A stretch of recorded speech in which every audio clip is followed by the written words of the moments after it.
नमस्कार। आप देख रहे हैं वार्तिक टीवी और मैं हूं सुभाष शर्मा। वार्तिक टीवी के इस स्पेशल प्रोग्राम सेनापति उवाच में आप सबका स्वागत है। जैसा कि आप जानते हैं, मंगलवार के दिन हम ये प्रोग्राम आपके समक्ष लेकर आते हैं। मंगल सेनापति हमारी सेनाओं के, सनातनी सेनाओं के, और हिस्टोरिकल ये एक एस्पेक्ट माना जाता है कि मंगल का जो दिन है वो भौमसुत मंगल का दिन है और आसुरी शक्तियों के ऊपर, बुराई के ऊपर जीत के लिए जो सेना बनी, भगवत सेना बनी, उसके सेनापति मंगल, आज उनका दिन। और आज का ये दिन हमारी सेनाओं को डेडिकेट करते हुए ये प्रोग्राम आपके समक्ष हम लेकर आ रहे हैं। और इसमें बातचीत करने के लिए हमारी सेनाओं के सेनापति हमारे साथ होते हैं। प्रोग्राम में हमारे साथ जुड़ रहे हैं सेनापति मेजर जनरल श्रीमान सुधाकर जी, जो कि देश के eminent military and defence expert हैं और राइटर हैं। डिफरेंट इश्यूज़ के ऊपर, जियोपॉलिटिकल इश्यूज़ के ऊपर लिखते हैं, बेबाकी से अपनी राय रखते हैं और राष्ट्र हित के लिए जो भी बात जिस भी मंच पर कहनी हो उसमें वो चूकते नहीं हैं। आज उनसे हम समझेंगे 3 मुद्दों के ऊपर खास तौर पर बातचीत करने जा रहे हैं। पहला मुद्दा रहेगा अफ्रीकी देश नाइजर में जिस तरह से कू हुआ, मिलिट्री डिटेट हुआ है, तो इसके ऊपर बातचीत करेंगे। और दूसरा मुद्दा हम आज टेकअप करेंगे रूस यूक्रेन जंग में क्या डेवलपमेंट्स हैं। और तीसरा मुद्दा हमारा रहेगा जो कि हमारे पड़ोसी देश पाकिस्तान को हम कैसे भूल सकते हैं, पाकिस्तान में क्या कुछ चल रहा है। तो 3 मुद्दों के ऊपर बातचीत करेंगे, लेकिन खास तौर पर नाइजर का जो मुद्दा है ये किस तरह का है और इसमें थोड़ी सी डिटेल चर्चा हम जनरल साहब से करेंगे। तो चलते हैं, जनरल साहब का स्वागत करते हैं और प्रोग्राम की शुरुआत करते हैं। जनरल साहब स्वागत है, नमस्कार। नमस्कार सुभाष जी, नमस्कार। तो आज जो मुद्दा चुना गया है, जो कि हमारे व्यूअर्स के लिए थोड़ा सा इन डिटेल हम समझाना चाहेंगे, समझना चाहेंगे और आपसे इस मामले की जो डिटेल्स हैं वो लेना चाहेंगे। अभी हाल ही में नाइजर में जो कू हुआ है, मिलिट्री कू हुआ है, आज इस बारे में थोड़ी सी डिटेल चर्चा हम चाहते हैं आपसे। सबसे पहले तो हम जानना ही चाहेंगे कि नाइजर का जो हिस्टोरिकल पर्सपेक्टिव है वो क्या है, और इस देश के लिए यदि हम देखें पूरी तरह से तो हिस्टोरिकल इंपॉर्टेंट इवेंट्स क्या हैं इस देश की, क्या क्या फैक्ट्स हैं हिस्टोरिकल, इसके बारे में पहले आप हमारे दर्शकों को जानकारी दीजिए। सुभाष जी, सबसे पहले मैं दोबारा आपको तहे दिल से धन्यवाद देता हूं कि आप ये प्रोग्राम मेरे नाम पे शुरू करके इसको आप बरकरार रख रहे हैं और दिल, जान और निष्ठा और त्याग के साथ इसको आप आगे ले चल रहे हैं, तो इसके लिए बधाई हो। और हमारे व्यूअर्स को शुभकामनाएं देते हुए, व्यूअर्स का ही सजेशन आया है कि आपके एंकर साहब उसको क्या सब्सक्राइब और प्रेस का क्यों नहीं बोलते हैं, मैं ये आपके ऊपर छोड़ रहा हूँ। सुभाष जी आ जाइए, आपका जो आप हमारी सिफारिश आप कर दीजिए। सबसे पहला सवाल जो पूछ रहे हैं आप, हिस्टोरिकल पर्सपेक्टिव, वो क्या है ये नाइजर। देखिए, अफ्रीका एक ऐसा एक कॉन्टिनेंट देश है, महादेश है, जहाँ पे अगर सेंट्रल पोर्शन को लेते हैं अफ्रीका का, उसको सहेली रीजन बोलते हैं, सहल रीजन। ये एक सेंट्रल कॉरिडोर वेस्ट अफ्रीका बाएं तरफ अटलांटिक कोस्ट से देखे ये ईस्ट अफ्रीका की तरफ खींचता है, चाड तक आता है, चाड और आपका लिबिया, ये थोड़ा उसका सदर्न टिप तक ये करता है। ये कॉरिडोर करीब करीब 18, आपने बहुत अच्छा एक मैप दिखाया आपने ना। ये एक नाइजर एक ऐसा देश है, ये इसकी जो एग्जिस्टेंस, ये पुराने समय में जब कॉलोनियलिज्म की काफ़ी पीक पीरियड में फ्रांस की काफ़ी फैलाव था पूरा विश्व में, उस समय जगह जगह, और ये मान के चलिए जहां पर फ्रांस का कॉलोनी होता था उसके पड़ोस में पक्का ब्रिटिश का कॉलोनी होता था, आपस में उनका दुश्मनी, वो बोलते हैं कि एटर्नल राइवलरी चलते रहता है, अभी भी ये राइवलरी। सो ये नाइजर एक ऐसा देश है जिसका ज्योग्राफी थोड़ा सा क्लैरिटी में लाना चाहता हूं हमारे व्यूअर्स को समझने के लिए। ये बीचों बीच में आता है, एक लैंडलॉक्ड कंट्री है।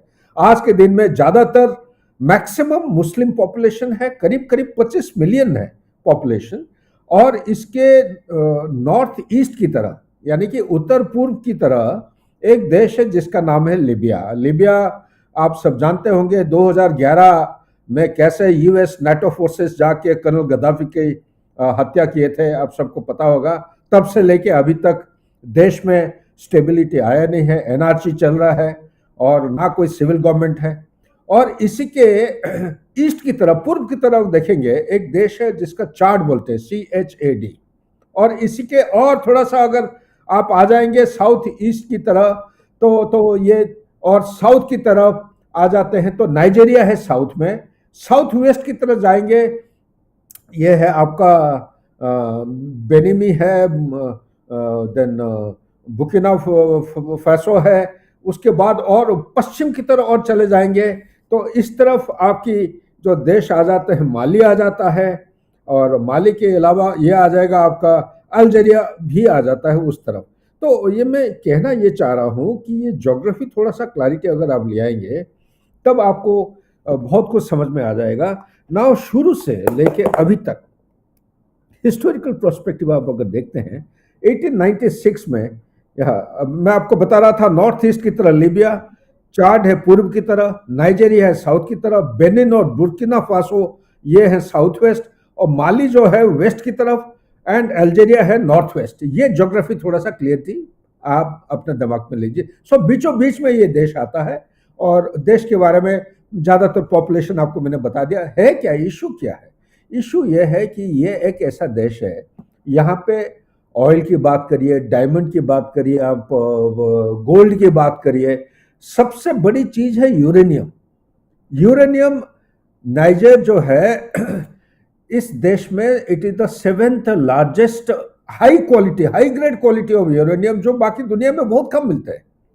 और फ्रेंच कॉलोनी होने के नाते हमारे व्यूअर्स को पता होना चाहिए कि फ्रांस एक ऐसा देश है जिसका इलेक्ट्रिसिटी 70% और उसके ऊपर, more than 70% of electricity and power is generated from the uranium or the nuclear reactor, और ये उसको एक्सपोर्ट करते हैं, एनर्जी क्रिएट करके देश विदेश में ये बेचते हैं।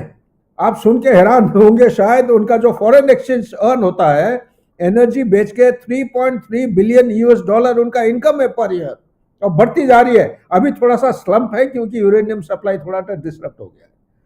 तो एक देश नाइजर का, और niger is one of the poorest country, सबसे गरीब देश है विश्व में, पर कैपिटा और फॉरेक्स रिजर्व और इनका जीडीपी रेट ऑफ ग्रोथ सब कुछ है, लेकिन फिर भी गरीबी है।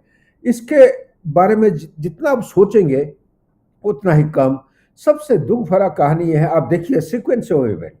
1896 को इसको एक मेंबर बनाया गया, उसको उस समय कहते थे French West Africa. West Africa, African continent, और ये जो सहल वाला जो रीजन बता रहा हूं, वेस्ट अफ्रीका से लेके चाड तक वो फैलता है, फ्रेंच वेस्ट अफ्रीका में शामिल किया गया 1896। आप अगर देखेंगे उससे पहले भी 15th सेंचुरी में यूरोपियन, जब फ्रेंच, पोर्तुगल ये सब जाके अपने बेसिस बनाए थे, सबसे पहले 15th सेंचुरी में पहुंचे। और ये 19th सेंचुरी यानी कि 1896 और early part of 19th century, ये जब ऑयल डिस्कवर हुआ, गोल्ड माइन जब डिस्कवर करने लगे, और कोल बहुत प्रचुर मात्रा में, अच्छे क्वालिटी कोल वहां से मिलते हैं, कॉपर, जिंक, आप कोई भी एक मिनरल लीजिए, हर एक चीज। लेकिन सबसे जबरदस्त चीज है ये यूरेनियम। ये इतना प्रोड्यूस होने लगा, पर्टिकुलरली जो ऑयल कॉरपोरेशन का सबसे बड़ा चीज है, ये जो इंडिजिनस पॉपुलेशन है नाइजर में, ये इनको माइनॉरिटी के तौर पे ट्रीट किए जाते हैं, और जो बाहर के पॉपुलेशन है उनको आप सारे सब कुछ प्रिविलेजेस मिलते हैं। तो माइनॉरिटी पॉपुलेशन में ज्यादा कंफ्यूज नहीं करना चाहता, वो ओजोनिया है, इजाओ है, वो अलग अलग नाम से बुलाते हैं। तो इनका जो privilege, entitlement, freedom of communication, liberty, civil liberties, ये जो चीजें होना चाहिए वो बिल्कुल नहीं है उधर। सो वहां पे ये फ्रेंच कॉलोनी 1922 के आसपास है, जब रिबेलियन इतना बड़ा जबरदस्त लेवल तक पहुंच गया कि मजबूरन उनको एक कॉलोनी बनाना पड़ा। और 1958 को कॉलोनी बनाने के बाद फ्रेंच का कॉलोनी एक ऑटोनोमस स्टेटस देते हुए with in the French community, यानी कि उसका कॉन्स्टिट्यूशन, फ्रेंच कॉन्स्टिट्यूशन को अप्रूव करते हुए by voters power, democratic means, तो उन्होंने with in the French community एक ऑटोनोमस एक देश को माना गया। और उसके बाद आप 1960 को, आप पता है से इंडिपेंडेंस, तब से लेके ये जो प्रेसिडेंट अभी 2021 को इनका इलेक्शन हुआ था बाय अ डेमोक्रेटिक प्रोसेस, ये डेमोक्रेटिक प्रोसेस से इलेक्शन होने के बावजूद लॉ एंड ऑर्डर सिचुएशन ऐसा हाथ से बाहर निकलते गया, लोग इतने दुख हो रखे हैं, एक एंटी फ्रेंच एक एक माहौल वहां पे पैदा इस तरह हुआ है कि फ्रांस शुरू से लेके अभी तक उनको पूरा डिप्लीट करते जा रहा है, नेचुरल रिसोर्सेस लेते जा रहे हैं, लेकिन लोगों की देखभाल जो है वेलफेयर बिल्कुल नहीं कर रहे हैं। उनके एम्प्लॉयमेंट, उनकी एजुकेशन, उनकी हेल्थ केयर कुछ नहीं है। पैसा वहां से चुस्त लेते जा रहे हैं फ्रांस के अंदर। तो इसलिए ये एंटी फ्रेंच ये हो चुका है। लेकिन सबसे इंपॉर्टेंट चीज आपको समझना पड़ेगा हमारे व्यूअर्स को, ये जगह ऐसा है, ये एक स्ट्रेटेजिक राइवलरी, ये जो इसलिए अमेरिका का जो रिस्ट्रक्चरिंग हुआ है, उनका एक यूएस अफ्रीका एक कमांड उन्होंने क्रिएट किए हैं। यूएस अफ्रीका का कमांड का ये नाइजर एक केंद्र बिंदु है। वहां पे उन्होंने एयरफील्ड, ड्रोन कॉप्टर्स को चलाने के लिए साधन कर रखे हैं। पहले 700 के करीब उनके आर्म फोर्सेस पर्सनल थे, अभी बढ़ा के 1000 हो गया है। लेटेस्ट खबर मेरे को आधे घंटे पहले किसी ने भेजा है, करीब 1500 हो गए हैं। और इसी तरह नाइजर के अंदर अलग अलग जगह, नॉर्थ वेस्ट कॉर्नर में एक उनका है जगह, और इसी तरह नॉर्थ ईस्ट लीबिया की तरफ एक पोर्ट है। एक सर्वेलेंस सिस्टम उनका डेवलप कर रहे हैं। नाइजर के अंदर अमेरिका के फोर्सेस करीब 1500 है। इसी तरह फ्रांस का कह रहे थे कोई 1100 के करीब, वो भी तकरीबन 1100-1200 ये फोर्सेस है। लेकिन 1100-1200 फोर्सेस कर क्या रहे हैं और क्या कर सकते हैं? इतना बड़ा देश है नाइजर, हो क्या, प्रॉब्लम क्या है? प्रॉब्लम यह है कि ये एक इलाका ऐसा है, आप माली और बुर्किना फासो की बात देखिए। ये माली और बुर्किना फासो 2013-2014 को फ्रांस के जो फोर्सेस हैं कॉम्बिटेंट्स, उनको आके माली और बुर्किना फासो ये जो मिलिट्री रूलर हैं उनके खिलाफ वो जो गवर्नमेंट इन पावर था उनको प्रोटेक्ट करने के लिए वो कोशिश किए थे, लेकिन हो नहीं पाया। आज के दिन में माली और बुर्किना फासो में मिलिट्री रूल चल रहा है। उसके बाद, उससे पहले देखिए 2011 को क्या होता, लीबिया के बारे में आपको ऑलरेडी मैं जिक्र कर चुका हूं। अभी तक वहां पे शांति नहीं आई है, सिविलियन रूल रिस्टोर नहीं हुआ है। उसके बाद आ गया नाइजर का यह हालत है। तो अभी ये जो स्ट्रेटेजिक एक राइवलरी है, ये स्ट्रेटेजिक राइवलरी किस किस के बीच में हो रहा है? आज के दिन में अफ्रीकन कॉन्टिनेंट के अंदर कोई देश का अगर सबसे ज्यादा पैसा इन्वेस्टमेंट हो रखा है, वो भी मिनरल के लिए कर रहा है, वो है चाइना। करीब करीब 75 बिलियन और बढ़ते जा रहा है, ये इन्वेस्ट कर चुके हैं। उनका फुटप्रिंट और प्रेजेंस काफी जबरदस्त है। बीआरआई आपको जगह जगह देखने मिलेगा। लेकिन चाइना के अलावा एक और देश बड़ा इंटरेस्टिंग है, वो एंटी फ्रेंच के खिलाफ स्लोगन करते जा रहे हैं, देते जा रहे हैं, लेकिन साथ साथ बोल रहे हैं कि welcome Russia, welcome Russia. Putin की तारीफ हो रही है, करने वाला कौन है? ये है वाग्नर ग्रुप। जो वाग्नर ग्रुप रशिया में म्यूटिनी कर रहे थे, उस वाग्नर ग्रुप के वजह से वहां पे लोगों का इतना एक पॉपुलैरिटी रशिया के बारे में बढ़ चुका है कि वो रशिया को चाह रहे हैं। तो आप देखिए, कोल्ड वॉर के टाइम में दो सुपर पावर थे, अमेरिका और यूएसएसआर। यूएसएसआर का दूसरा हिस्सा है, आज के दिन में जो हिस्सा है उसको आप रशिया कहते हैं। तो रशिया को वहां पे वो प्रमोट करना चाहते हैं, वेलकम करना चाहते हैं, और अमेरिका को नहीं चाह रहे हैं। फ्रांस को, western alliances, France and America ये वेस्टर्न अलायंस बनते हैं, इनको नहीं चाह रहे हैं। वो कह रहे हैं कि भाई आप लोग हट जाओ, आपकी बस की बात नहीं है। सो अभी उन्होंने 7 दिन का टाइम दिया था। 7 दिन का टाइम संडे को खत्म हुआ, मेरे ख्याल से संडे को खत्म हुआ है। और ये जो इकोवॉस है, इकोवॉस एक इकोनॉमिक और सिक्योरिटी एक ग्रुपिंग है वेस्ट अफ्रीका का। नाइजीरिया, डोंट कंफ्यूज, ये है नाइजर, और नाइजर की साउथ में है देश है Nigeria. Nigeria is one of the most powerful countries in Africa. It is considered, इसका पर कैपिटा इनकम ज्यादा है, तेल वहां से हम लेते हैं, हिंदुस्तान लेता है, और वहां का जो नेशनल डिफेंस एकेडमी हिंदुस्तान ने बनाया है नाइजीरिया, उनके स्टूडेंट्स को हम ट्रेनिंग दिए हैं। ठीक है, सो ये जो नाइजीरिया है, ये इनका एक लीडर है इस वेस्ट एशिया का, उसके लेड बाय नाइजीरिया एक इकोवास का सिक्योरिटी आर्किटेक्चर है। उन्होंने धमकी दिया है कि अगर आप सिविलियन गवर्नमेंट को वापस, सिविलियन गवर्नमेंट कौन है? बाजूद साहब हैं, मोहम्मद बाजूद, उनको अगर वापस पावर पे नहीं लाते हैं, be prepared for sanction. Number 1 sanction, और दूसरा मिलिट्री इंटरवेंशन। मिलिट्री इंटरवेंशन किस किस का होगा? ECOWAS is driven by Western Alliance. ये एक वेस्टर्न अलायंस का क्रिएशन है, अमेरिका और यूरोप का। नंबर 2, ये नाटो फोर्सेस यहां पे इन्वेड करने का बहुत खतरा है। आज के दिन में अंतरराष्ट्रीय लेवल का मीडिया अगर आप देखेंगे, एनालाइज करेंगे, ये चर्चा चल रही है क्या मिलिट्री इंटरवेंशन यहां पे होने वाला है। मेरा उत्तर यह है, मिलिट्री इंटरवेंशन कहीं पे यूक्रेन में देखिए, वहां पे प्रॉक्सी वॉर चल रही है। पैंडेमिक के बैकग्राउंड में यूक्रेन का लड़ाई, और यह समय नहीं है कोई काइनेटिक लड़ाई के जरिए से मामला को निपटा जाए। मेरे ख्याल से हमारे नरेंद्र मोदी साहब ने जो बोला है, डिप्लोमेसी और डायलॉग विथ क्लियर इंटेंट, और लोगों की सहूलियत के लिए, उनकी way of life, livelihood improvement के लिए कैसे उनको तरीके किया जा सकता है, ये वेस्टर्न अलायंसेस को अभी अपना दिमाग लगा के इसके ऊपर कंट्रीब्यूट करना चाहिए। नहीं तो यही एक जगह है, ये यूक्रेन की बराबर नहीं बल्कि यूक्रेन से बड़ा खतरनाक चीज ये होगा। इसलिए बार बार आपके चैनल में बताया हूं, he who controls Africa will control the complete world, planet will be controlled and driven by Africa.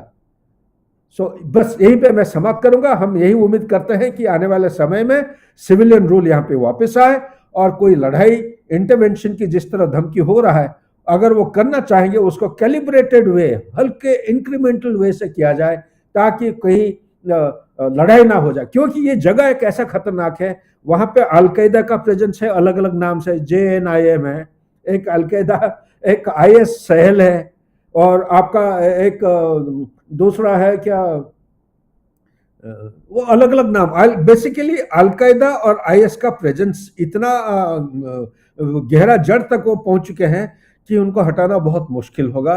और इसके लिए ये काउंटर इंसर्जेंसी ऑपरेशन के लिए फोर्सेस की रिक्वायरमेंट बहुत तादाद में चाहिए। और सबसे बढ़िया तरीका मैं तो यही कहूंगा कि उनका economic development will actually enable people of Niger to have economic freedom. जब तक इकोनॉमिक फ्रीडम आप उनको नहीं देंगे, तब तक यही परिस्थिति में ना केवल नाइजर बल्कि बाकी जो देश हैं उनका भी हालत ऐसे ही रहेगा। बैक टू यू सुभाष जी। हाँ, तो ये कुल मिला के सम अप यूं कर सकते हैं कि यूक्रेन में तो स्टेक होल्डर या इंटरेस्टेड जो पार्टीज हैं वो कम हैं, वहाँ तो यूक्रेन और रशिया का ही मामला है। लेकिन यहाँ पर जिस तरह से आप इशारा कर रहे हैं, तो यहाँ तो वेस्टर्न पावर्स भी है, चाइना भी है, रशिया भी है, और कहीं ना कहीं इंडिया भी है। तो एक सवाल हमारा इंडिया के तौर इसमें बनेगा, लेकिन इससे पहले जो आपने इशारा किया है, 26 जुलाई को ये कू हुआ है, और इसके बाद जो सैंक्शंस की धमकी है वेस्टर्न पावर्स की तरफ से, तो उसकी तरफ तो मिलिट्री जुंटा ने अभी तक कोई ध्यान दिया नहीं है। तो इसका मतलब हो सकता है क्या कि फिर ये नाराजगी में कहीं ना कहीं कोई इस तरह का एक्शन हो जाए जिसकी तरफ आपने, हालांकि आपने वो तो नहीं कहा कि ऐसा हो सकता है कि युद्ध की स्थिति, लेकिन फिर भी कोई इस तरह के इस झंझट में, जबकि इतनी पावर्स वहाँ मौजूद हैं, वहाँ टेररिस्ट ऑर्गेनाइजेशंस भी हैं, तो मतलब गोल्ड के भी स्मगलर्स भी होंगे ऑब्वियसली, तो कोई ना कोई ट्रिगर पॉइंट हो सकता है। और दूसरा इसी से जुड़ता हुआ पॉइंट ये कि यदि नाइजर में ये मिलिट्री जुंटा काबिज रह जाती है, तो फिर इंडियन इंटरेस्ट का क्या होगा, क्योंकि नाइजर में भारत का भी कुछ स्टेक लगा हुआ है। बहुत बढ़िया सवाल आपने पूछा है जी। देखिए, ये मैं सिर्फ एक चीज़ बताना चाहता हूँ कि ये धमकी, ये जो सैंक्शन और मिलिट्री इंटरवेंशन का जो धमकी है, इसको मिलिट्री जुंटा ने रिजेक्ट करके, ये लेटेस्ट खबर में पढ़ रहा था अभी शाम के टाइम में, उन्होंने क्या किया है कि ये जो सप्लाई चेन है uranium two France and western countries, Europe का आप देखिए, कहते हैं फ्रांस का जितने यूरेनियम इंपोर्ट होता है बाकी देश विदेशों से, उसका करीब करीब टोटल क्वांटम से 18% जाता है नाइजर से। 18% इज ए बिग परसेंटेज। इसी तरह कंप्लीट यूरोपियन यूनियन का जो यूरेनियम इंपोर्ट होता है नाइजर से, उसका 5 to 7% के बीच में इंपोर्ट होता है ना। 5 to 7% is a big this thing when you look at the complete European Union. So मैं what I am saying is कि उन्होंने मिलिट्री जुंटा या ये जो ब्रिगेडियर जनरल साहब जो प्रेसिडेंट्स गार्ड में जो लीडर थे जिन्होंने कू किया है, मिलिट्री कू, उन्होंने खंडन कर दिया है। और ये धमकी के बावजूद भी उन्होंने क्या है कि ये सप्लाई चेन का जो एग्रीमेंट था, ये यूरेनियम सप्लाई और बाकी चीज़ें हैं, उसको उन्होंने, ये करीब 2000 से लेके अभी तक 4 या 5 एग्रीमेंट को उन्होंने बिल्कुल उसको खंडन कर दिया है, वो रिजेक्ट कर दिए हैं और उसको इनवैलिड कर दिया पूरा। तो अगर इस किस्म की अगर मुठभेड़ या कन्फ्रंटेशन के रास्ते में चलते रहेंगे, मेरे को लग रहा है कि ये बहुत ही सीरियस मामला होने जा रहा है। और मुझे लग रहा है नेटो फोर्सेस की बिल्डअप यहाँ पे होगी बहुत तुरंत, और जो आज 1100-1500 के नफरी हैं, मेरे असेसमेंट के मुताबिक ये नफरी और बढ़ जाएगी।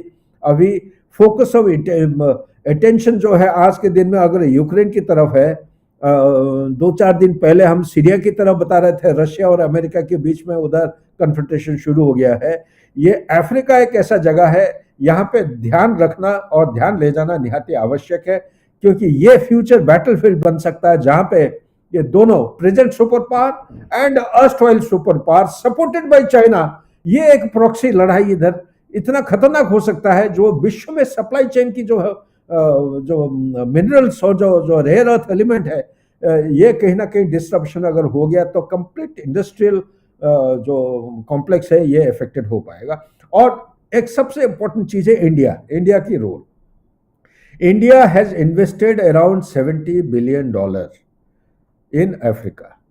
नाइजर में हमारा आज के दिन में, आप नाइजीरिया उसके साउथ में है, नाइजीरिया के साथ हमारा डिप्लोमेटिक रिलेशंस है, सो इज नाइजर। और नाइजर के साथ हमारा जो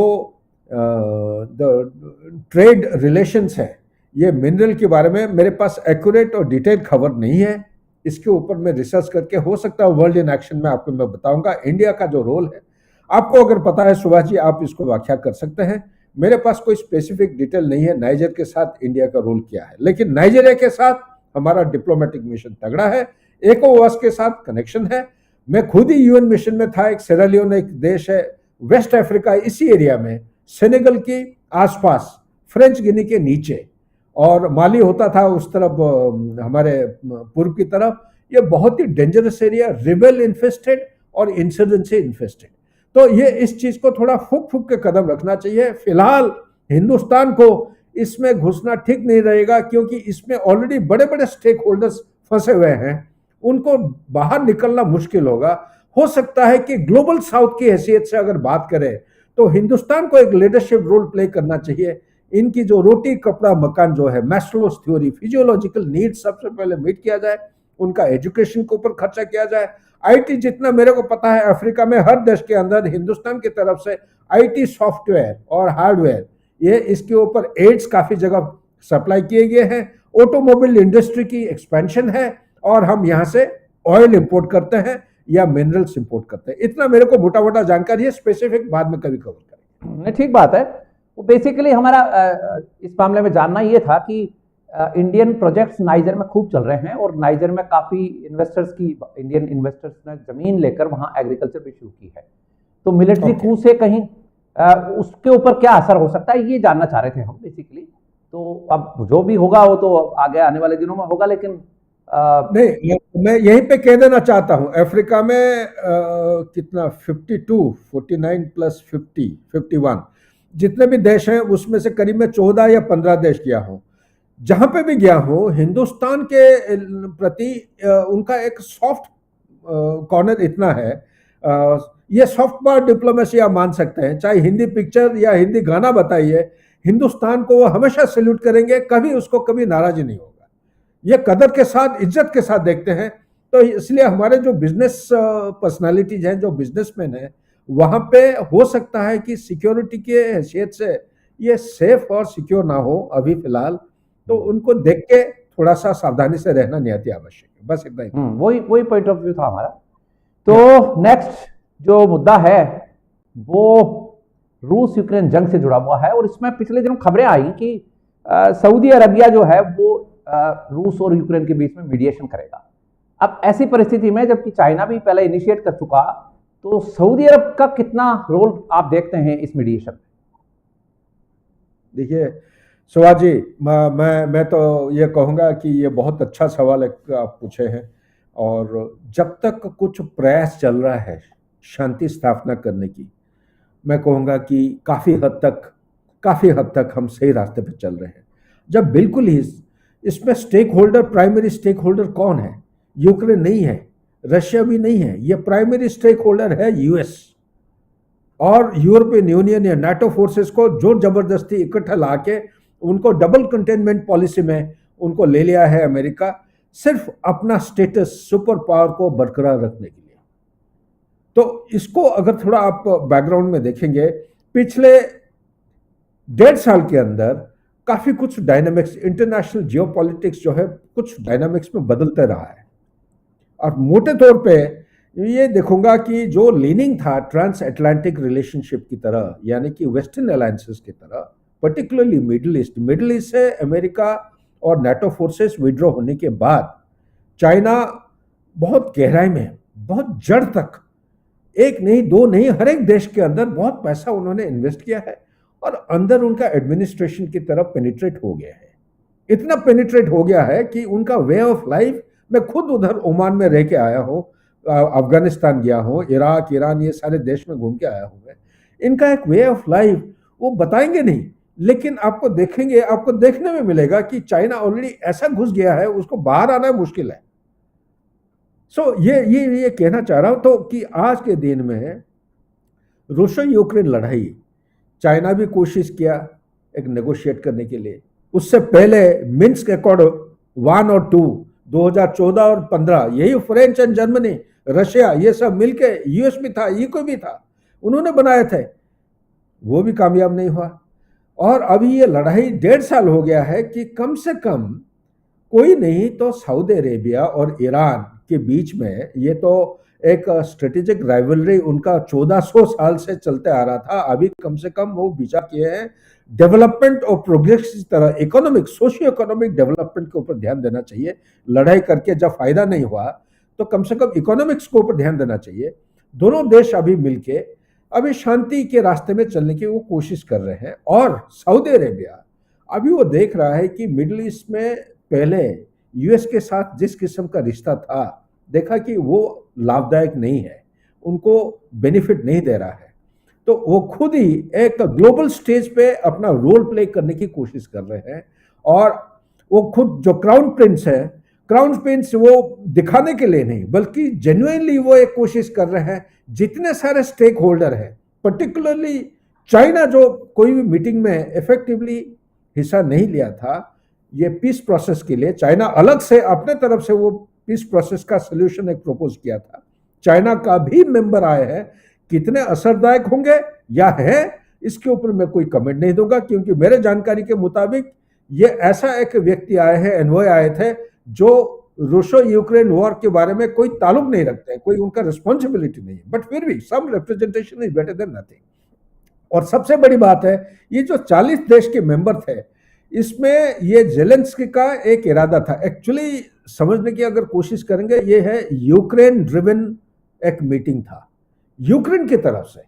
और सऊदी अरेबिया, सब जानते हैं सऊदी अरेबिया और रशिया के बीच में खास रिश्ता है, ये ओपेक प्लस का एक मेंबरशिप दोनों एंजॉय करते हैं। और ये मेजर प्रोड्यूसर है, Saudi Arabia and Russia, they are the major producer of oil. और प्राइस कंट्रोल जो इंटरनेशनल लेवल पे ऑयल का प्राइस कंट्रोल होता है, दोनों के बीच में समझौता होता है। काफी बार उन्होंने यूएस को मुंह तोड़ जवाब दे दिया, टेलीफोन भी रिजेक्ट कर दिया है बाइडेन का, उन्होंने लिए नहीं है। काफी कुछ प्रपोजल आए हैं यूएस के तरफ से, उसको उन्होंने एक्सेप्ट नहीं किया है।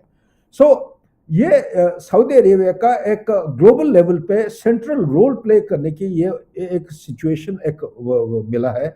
और चाइना इनको इज्जत करता है, और ये भी चाइना के जो गवर्नेंस है, अभी जो लीडरशिप है पॉलिट ब्यूरो का, जिन जिनपिंग, वो भी उनको काफी कदर करते हैं। तो म्यूचुअली दोनों देश का आपसी जो मेल मिलाप है बहुत अच्छा है।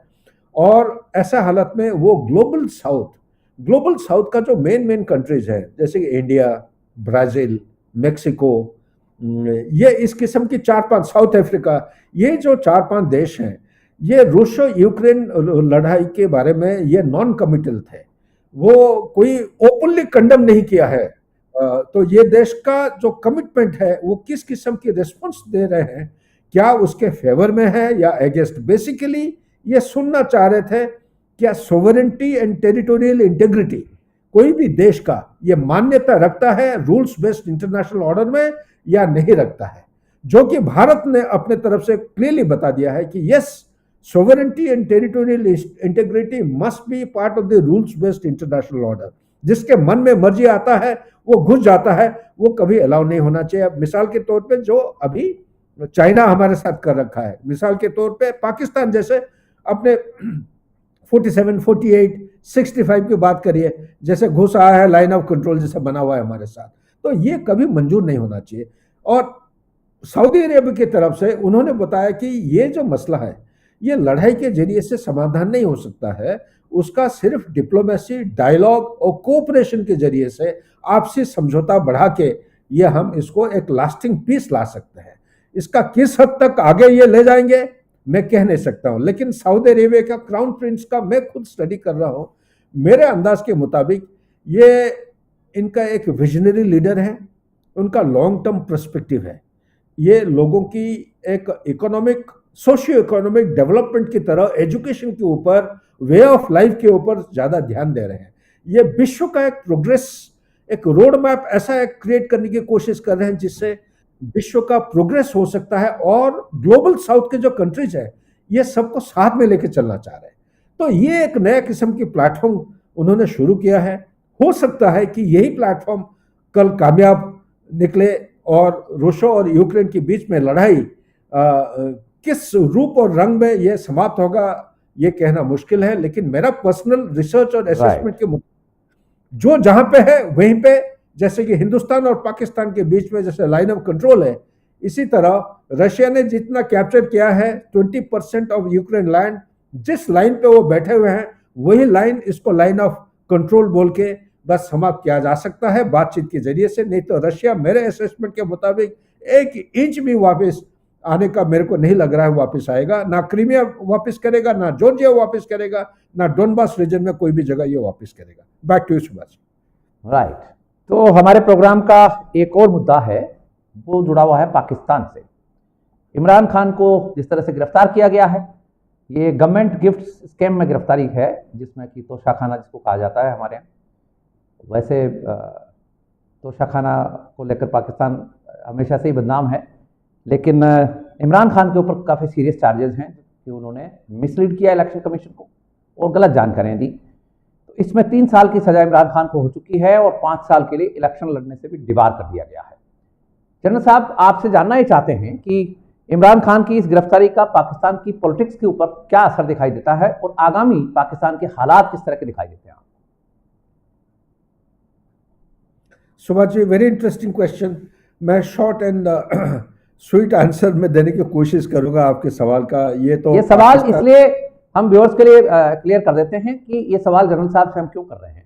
ये सवाल वैसे पॉलिटिक्स से जुड़ा हुआ है, लेकिन पाकिस्तान की जो पॉलिटिक्स है वो आर्मी ड्रिवन है, इसलिए हम सेनापतियों से पूछ रहे हैं कि वहां क्या होने वाला है। इसका यही होने वाला है मेरे असेसमेंट के मुताबिक। अमेरिका और चाइना के बीच में स्ट्रेटेजिक राइवलरी शुरू हो गया है। पाकिस्तान, अफगानिस्तान, मिडिल ईस्ट में ये अब्राहम अकॉर्ड को किसी भी तरह सऊदी अरेबिया से साइन कराएंगे। मेरे को लग रहा है ये कुछ ना कुछ हो रहा है सऊदी अरेबिया और चाइना जो इतना अंदर घुस गया है। कोशिश यही होगा अमेरिका की तरफ से चाइना को कंटेन करने की, क्योंकि और कोई तरीका नहीं है चाइना को कंटेन करने के लिए। इनका जो स्ट्रेटेजी अमेरिका का रहा है ये फॉल्टी स्ट्रेटेजी है। अगर प्लान किए थे वेस्ट एशिया से या मिडिल ईस्ट से हटके इंडो पैसिफिक सिलेक्ट किया था एज पिवट, तो यूक्रेन में जाने की जरूरत क्या था। ये दुविधा पूरा विश्व के सामने ये आ गया है। तो पाकिस्तान एक हिस्सा है। मैं नहीं कहूंगा कि वेस्ट एशिया का हिस्सा है, ये है साउथ एशिया, लेकिन ये जोड़ा हुआ है bye religion, by ideological principles, by the survival the technique that they have been adopting पिछले कोई सालों से, जब से ये इंडिपेंडेंट है। तो जेनेटिक डिसऑर्डर की तरह ये IMF बेल आउट करते रहेंगे। और सबसे बड़ी चीज है, जैसे कल परसों आपके प्रोग्राम में जनरल दुष्यंत साहब ने बताया था, अमेरिका इनको मदद करते रहेगा ताकि पाकिस्तान चाइना के जो तरफ जो लीनिंग बढ़ते जा रहा है उसको वहां से उसको निकाल के अपने तरफ खींचने की कोशिश करेंगे।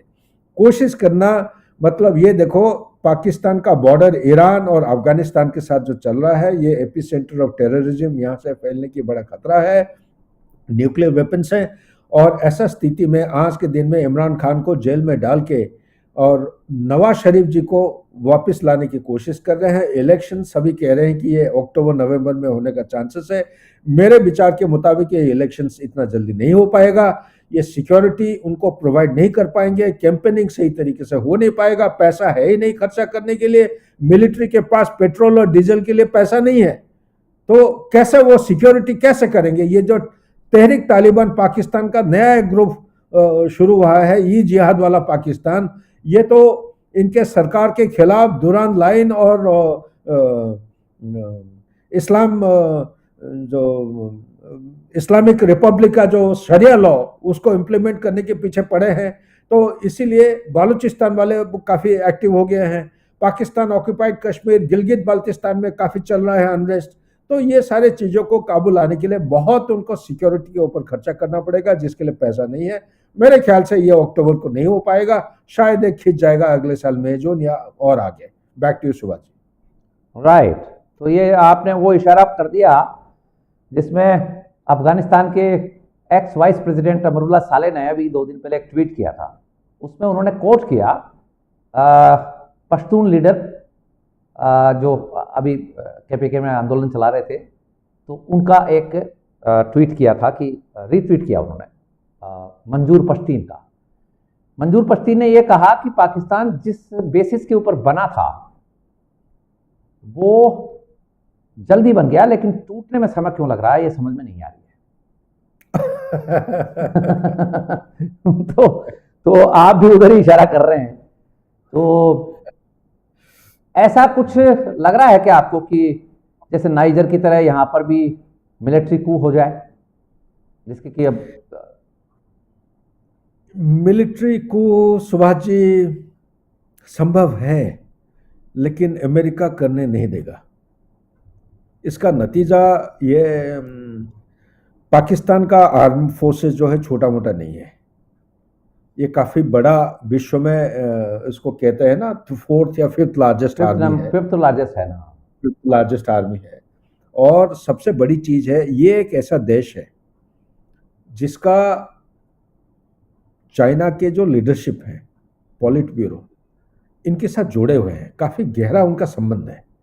और तीसरी बात यह है, चाइना और पाकिस्तान के बीच में पिछले 3 साल से मैं पढ़ते आ रहा हूँ, अलग अलग साउथ चाइना मॉर्निंग पोस्ट और दूसरे जो ग्लोबल टाइम्स में पढ़ रहा हूँ, कहीं ना कहीं उभर के आ रहा है, इनका दोनों के बीच में काफ़ी गहरा एक्सचेंज ऑफ ट्रूप्स होने लगे हैं। इनके Chinese officers line of control की तरह आ रहे हैं, जवान लोग भी डिप्लॉय हो रहे हैं, और पाकिस्तान के जो ऑफिसर चाइना है उनके हेडक्वार्टर वेस्टर्न थिएटर में पिछले 18 महीने से ये डिप्लॉयमेंट होते, पोस्टिंग ऑर्डर उनके लिए इशू हुआ है। 2-2 साल, 2.5 साल, 3-3 साल का पोस्टिंग ऑर्डर है इन ऑपरेशनल लॉजिस्टिक्स अलग अलग हेड में। तो ये क्या संकेत देता है? संकेत ये दे रहा है कि हिंदुस्तान को वो सिर्फ घेर डालने के नहीं, ये लड़ाई की तैयारी कर रहे हैं। और ये लड़ाई हो सकता है कि अलग रकम की एक लड़ाई हो। मेरे अंदाज के मुताबिक वेरी शॉर्टली मैं ये कहना चाहता हूँ, future battle between China and India ये 1962 वाला लड़ाई नहीं होगी, ये होगी आपका इकोनॉमिक लड़ाई, ये होगी आपका हेल्थ, जैसे एम्स के ऊपर साइबर अटैक हुआ, सारे डाटा लेके चले गए। ये होगा आपका जैसे इंडियन आर्मी ऑफिसर्स का जो सीडीए के ऊपर अटैक हुआ था साइबर, पूरा डाटा ले लिए, 6 महीने तक उसको रिस्टोर करने में टाइम लगा। इस किस्म की लड़ाई होगी। पूरा इकोनॉमी को क्रिपल करने का काबिलियत आज के दिन में चाइना के पास है, लेकिन वो करने से पहले ये एक शेपिंग द बैटलफील्ड एनवायरनमेंट कर रहे हैं, चारों तरफ से घेर डाल के एकदम, जैसे वो कर दिया ना उधर जो बॉर्डर विलेज है, 688 बॉर्डर विलेज इंफ्रास्ट्रक्चर बना रहे हैं नॉर्दर्न बॉर्डर के साथ, और सिविलियन और military dual use border villages को ला रहे हैं। इसी तरह पाकिस्तान की तरफ जो सीपेक 10 साल का इनागुरेट करने गए थे, 25 बिलियन ऑलरेडी खर्चा किए हैं, तो second phase of CPEC is starting. So Pakistan दोनों की तरफ से फायदा उठा रहा है। एक तो अमेरिका की तरफ से $436 मिलियन ले रहे हैं अपना हाथ हथियार, वो उनसे सप्लाई होगा। उनका जो एग्रीमेंट हुआ था 2005 को 2020 को खत्म हुआ था, 15 साल का जो एग्रीमेंट था उसको रिन्यू कर दिए हैं, तो वो सपोर्ट मिलेगा। दूसरा, चाइना को भी वो ना नहीं बोल रहे, चाइना से भी सपोर्ट ले रहे हैं। तो ऐसा चीज जब होता है तो मैं तो सिर्फ ये कह रहा हूं कि ये इसको जब तक हम वो ग्रेट लिस्ट के नीचे उसको नहीं रखेंगे, उसको मॉनिटर नहीं करेंगे टाइम टू टाइम, उसको जब तक सवाल जवाब नहीं करेंगे, ये हाथ के बाहर फिर से निकल जाएगा। वही अमेरिका को फिर पीछे से ऐसा वो चाबुक मारेगा, किसी को पता नहीं चलेगा। राइट, ठीक बात है। तो आपने सुना, ये हैं हमारे साथ देश के eminent military and defence expert major general श्रीमान सुधाकर जी। जनरल साहब, आभार आपका। थैंक यू जी, धन्यवाद। तो ये था आज का हमारा प्रोग्राम सेनापति वॉच। आप इस बारे में कुछ सोचते हो, यदि आपके कुछ सुझाव हो प्रोग्राम के बारे में, तो आप हमें कमेंट के जरिए लिख भेज सकते हैं। आपने हमारा प्रोग्राम ज्वाइन किया, इसके लिए आपका बहुत बहुत आभार, धन्यवाद। I wish you good luck, success and happiness. Thank you so much.